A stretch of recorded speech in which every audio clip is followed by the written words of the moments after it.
Hi, I'm James Pikeway, I'm Paul Kelly. and welcome to Know Your Audience, the micro mini podcast. Paul, we James, have, it's Doctor, great to see you. back in action. You know, I look forward to these podcasts As and do I, James. the stuff we talk about. It literally is, I think, a master class in marketing, in research, in AI, and it brings everything together. But there is a burning question. There There is a is. burning question. What is it, Many. James? Hit me. Are you ready? Do I get a drum roll? You get a beat. There's no soundtrack budget for this podcast. You can really see where this is going. Now, on a serious note, as serious as we can be, the question is, or it's really more of an observation, and the observation is, as we start thinking about everything we've been talking about, Yep. and this whole idea of doing audience sentiment research to obviously understand your audience and understand what they're thinking about things, this has a cost. There is a cost. Yes. Now, so there's two parts to the question.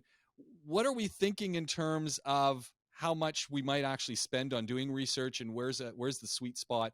And two, how do you address this whole idea that budgets are getting tight, and it's that time of year and we didn't hit the mark? We've got to trim some fat from things. Marketing and research often are where we start trimming.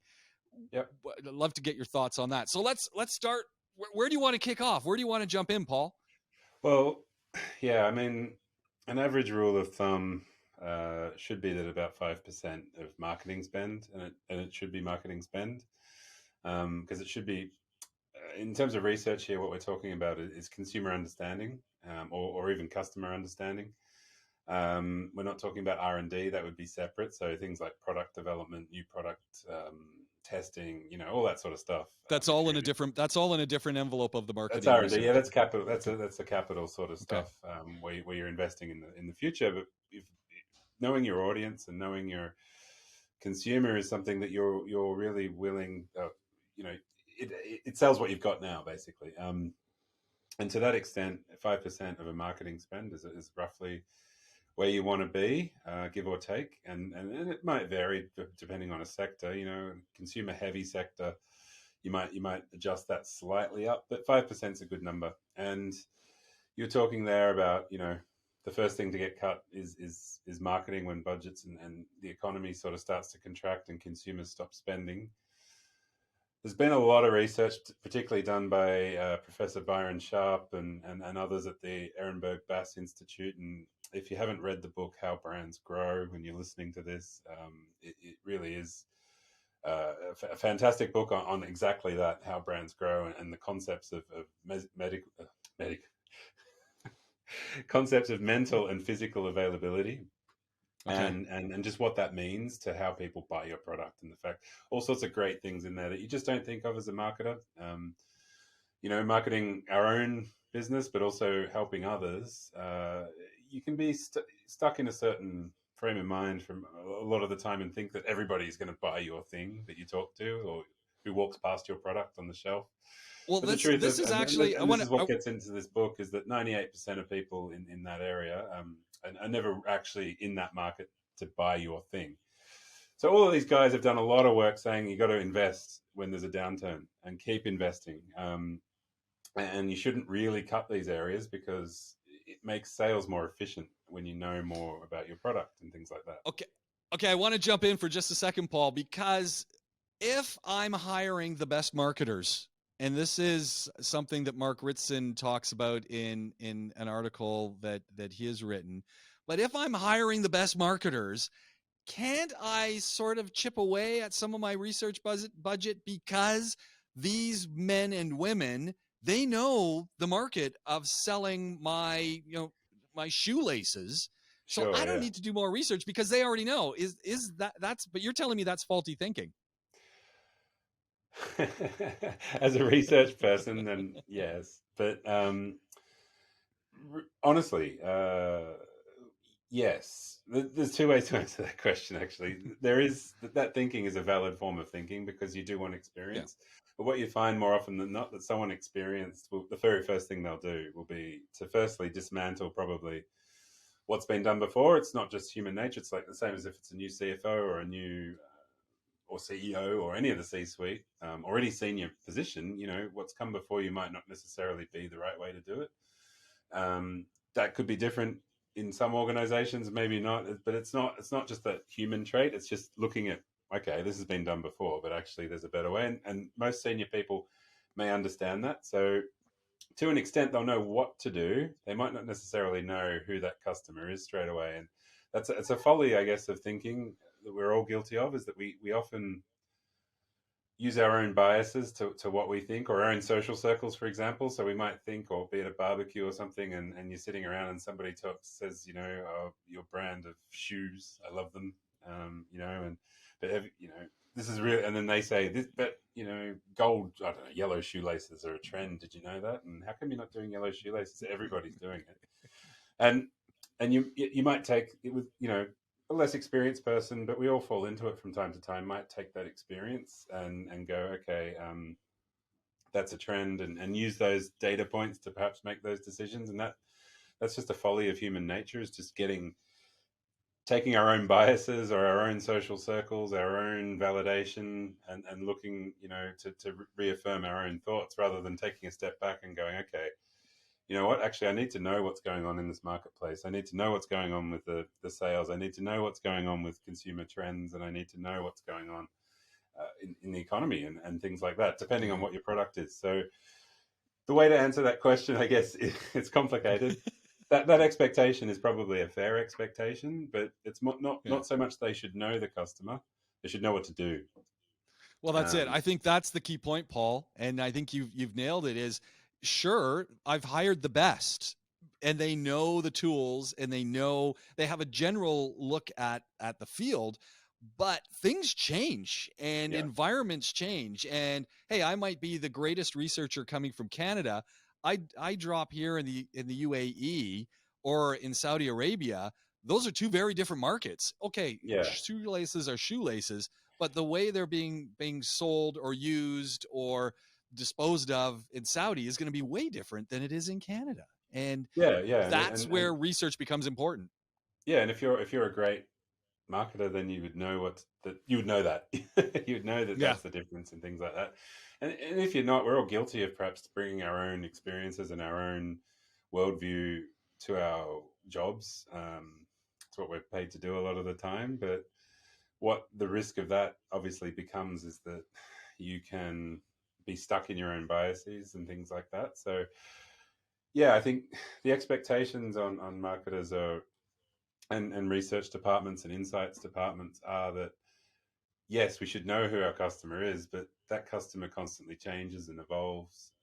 You know, whether it's a customer as in you're a direct to customer or a consumer. So if you're a big FMCG company, you're sort of removed from the everyday consumer because you're selling to the supermarkets or you're selling to the hypermarkets and things like that. It's a different it's a slightly different relationship that you have with the end user, and understanding that and knowing that is part of what makes, I think, a marketer great. And understanding the fundamentals, that not everybody's interested in your product all the time, and to understand how you can get them more interested and get them to think about you a lot more, is about knowing who they are, and then Yeah. once you know who they are, you then arm your either internal experts or your agencies to be able to then execute on that, and with great creative and great strategies and things like that. But until you get to that point, you're kind of just wasting money. And that's what, you know, this is where it gets back to budgets. You know, if you're going to slash budgets, you'll slash marketing, because it doesn't, it's very hard to demonstrate a direct return from any kind of marketing. Even people who tell you performance marketing and pay per click and all that crap. Um, it's not crap, but Crap. like, Hey. That's bread and it's butter for not, many people. yeah, it is, but yeah, and it's not. I don't mean crap, but I mean the reporting is what I mean. Like, Yeah. you know, Yeah, for always sure. directly contributed. It's not possible because people don't behave and think rationally. Like, nobody does. Nobody. There's a number of different touch points along your journey which impacts your decision to buy something, or to impact something, and that could be, yes, it could be very much. Paul, intent I driven. want to pause. I want you to pause for a second, Paul, because let's stay with these touch points, but I want to add something into the equation. So let's hypothetically say that everyone listening has said, okay, golden rule. Paul Kelly has said it. We're going to make sure we maintain 5% of our marketing budget is going to be research. Paul said it. We're putting it on the wall. Doing Anyone it. has, we're gonna give him his email, and if you got a problem with it, Mister, CEO, go talk to Paul Kelly. So Yep. 5% is the golden number. Within that golden number of 5% for our research, this becomes another interesting thing. I'd love to get your take on what are the different types of research that might fit into that 5%. You see where I'm going with this eventually. Yeah, What, yeah, what yeah. Well, yeah, and it's almost everything. It's everything from very early stage trend identification type work, which might be digital based, might use social platforms, it might use real world surveys, that type of thing, through to specific focus groups around a new product and asking them opinions and things like that, through to pre-launch testing. So it might be testing an ad, which is a commonplace thing in a lot of parts of the world, is if running something to get a reaction from people to see if is it going to do the job that we need it to do, that type of thing. So that works. So it's a very wide array of things, across the spectrum of research, and dividing that up efficiently depends on need and purpose. You don't want to. You might be very much looking to arrest a sales decline, for example. You losing relevance among your key consumers. You're losing relevance because declining sales, but you've done some research to also find out that other brands are doing a better job. That's part of the research that you need to do. So that's part of that 5%. Yeah. So really, what you're doing is taking 5%, and you might be, and then on top of that, you're taking another, I don't know, 10 or 15% for agency creative fees and things like that, and then you're actually utilizing the rest on media. What that 5% does is make that the rest of that 95% far more efficient, far more effective, because you are either understanding your customer a lot better, and what they might want, or what they might expect of you or your competitors. But secondarily, you're also pushing the envelope of, I guess, of defining an audience a lot better. So perhaps if you're taking that, like I said, anywhere in that 95%, and you're spending money on digital, for example, making that a little bit more effective. Sometimes the right answer is just to blanket everybody. That's how some brands need that kind of awareness. But you don't know any of that unless you do the research. So right. yeah, so it's that whole spectrum of consumer understanding, from, I guess, a market through to James or Paul, wanting to be a customer of mine. So if I'm trying to understand my market a little bit better, research helps me. If I'm trying to serve my audience a little bit better, my market a little bit better, research is going to help me. If I'm trying to grow my business, research is going to help me. Yep. Within all of the varieties of research tools that I have available, we've been talking about AI and audience sentiment research. How does that position in your thoughts in that 5%? On top of the fact that we're going to have, as we've spoken about, a lot of people who are senior in these marketplaces. In fact, I've heard this come from a number of social media people. A lot of the people who are in the senior positions in these marketing departments have grayer hair than me. And when we start talking AI and audience sentiment research, they glaze over, because that was not in the textbook that they had 40 years ago.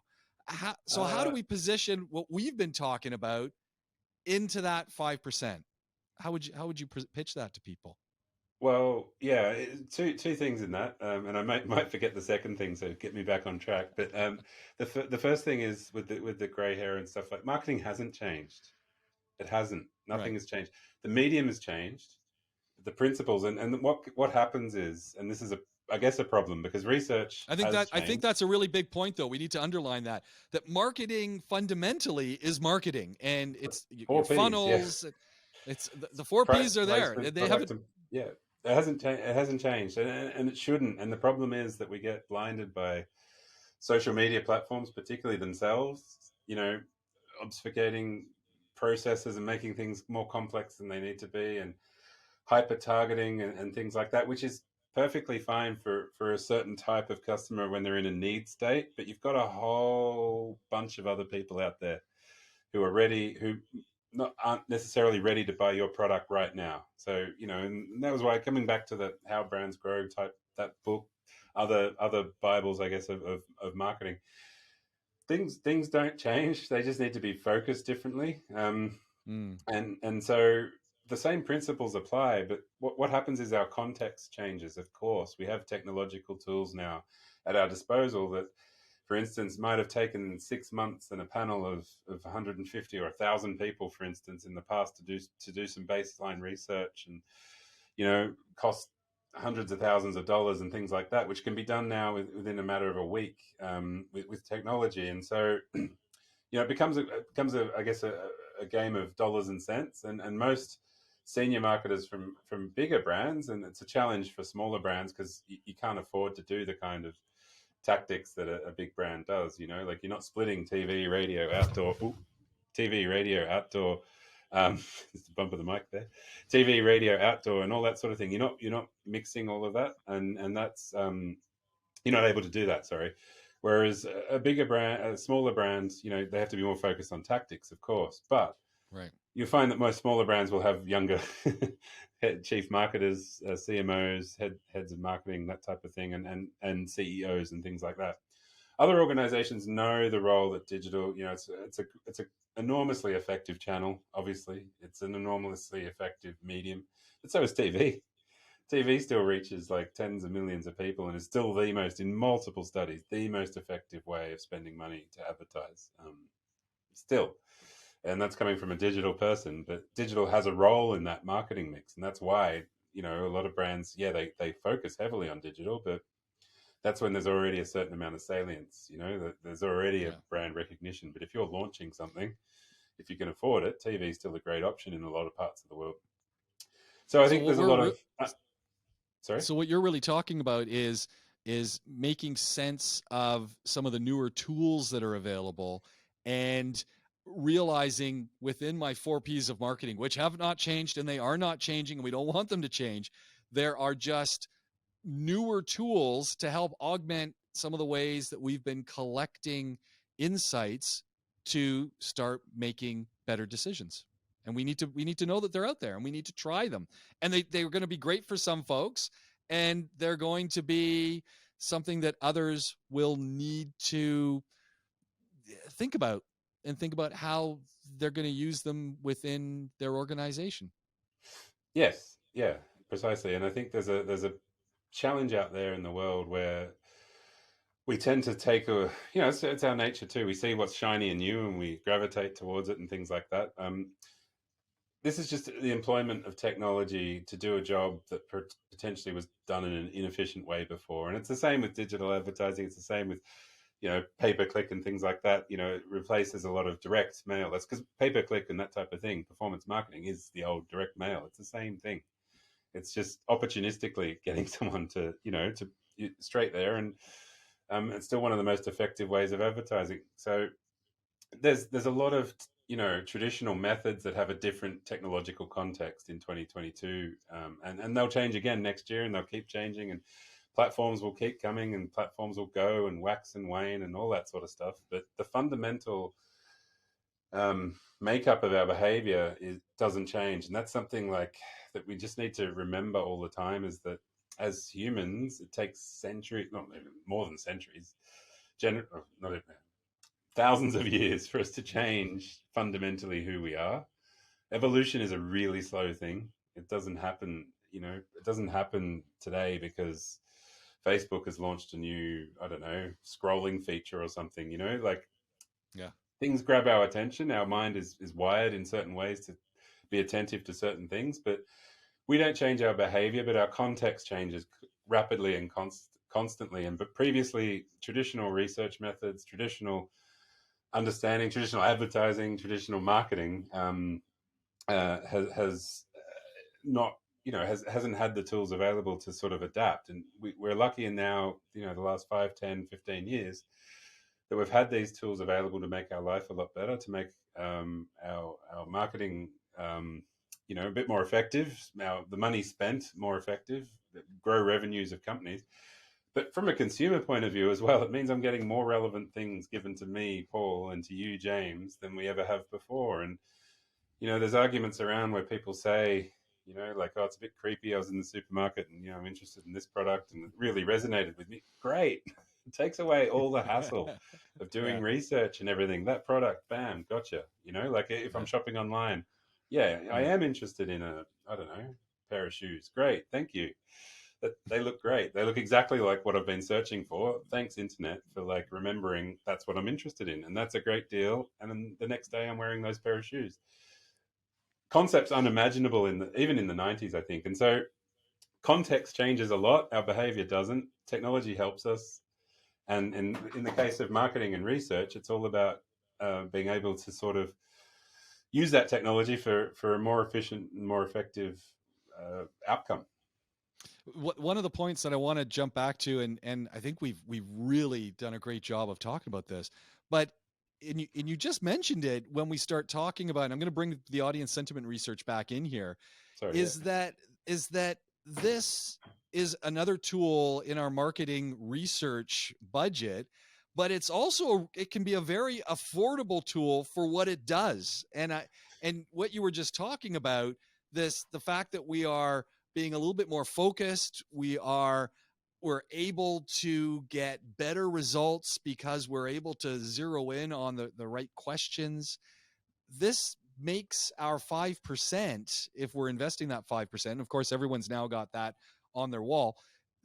This makes that 5% more intelligently spent if we put a little bit of this type of research into that mix, which is just going to augment all the other research. Yeah, it goes further. It Yeah. goes further, and it makes the other 95% work harder.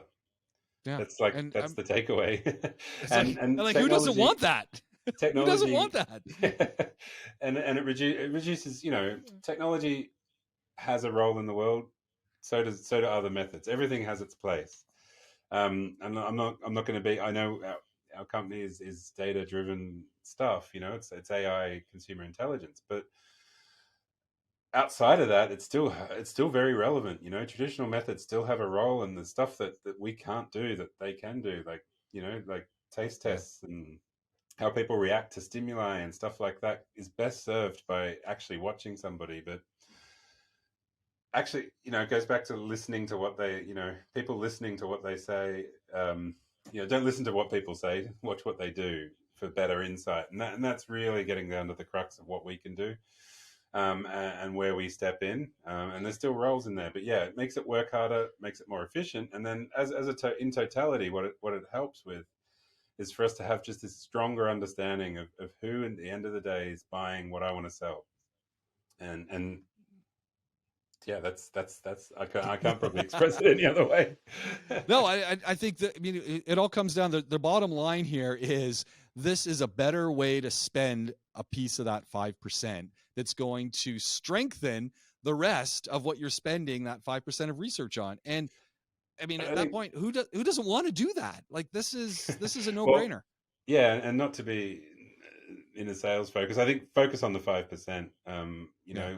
If we're educating people as part of this series, it's not about what that 5% gets spent on. It's that, so trying to protect that so that the rest Yeah. can work harder. And I think that's a really important takeaway. And if as we sort of wrap up, I guess, this season, so to speak, and look to bring in some special guests next season, I think it's the sort of perfect time to remind people that, going back to the basics and then applying the technology that we've taken you through in this series, particularly, to those basics, can have an outsized impact on what you're trying to do, compared to perhaps what you potentially used to doing. I think being informed about what the research tools are, how they work, how they can work for you so that you can make the better decisions on which tools you want to put into your marketing research. I think that's super important. And that's exactly what we've been doing in this series, is helping people understand these tools and Yep. how they fit into their equation. And if And I'm if looking if forward that's to. all, next series and talking to a number of experts from around the world who work both in this field and other fields to talk about how they use insight in their creative endeavors, how they use it in their everyday life. It'll be great to sort of hear other people as well. Can't wait for the next installment. It's gonna But this one's been great. Micro mini case studies. That's what we're talking about. The We next are. series, micro mini case studies on market research. It's gonna be fantastic. Paul, this has been excellent, and I encourage everyone to scroll back and listen to all of the previous episodes in this season and go back to season 1, because this is a must share micro mini podcast series that is informative, educational, and ultimately entertaining as well. It ticks all the boxes. And now for my next act. Thanks, James. It's been a pleasure. Thank you very much, Paul. My name's James Pikeway. I'm Paul Kelly. And you've been listening to the Know Your Audience Micro Mini Podcast.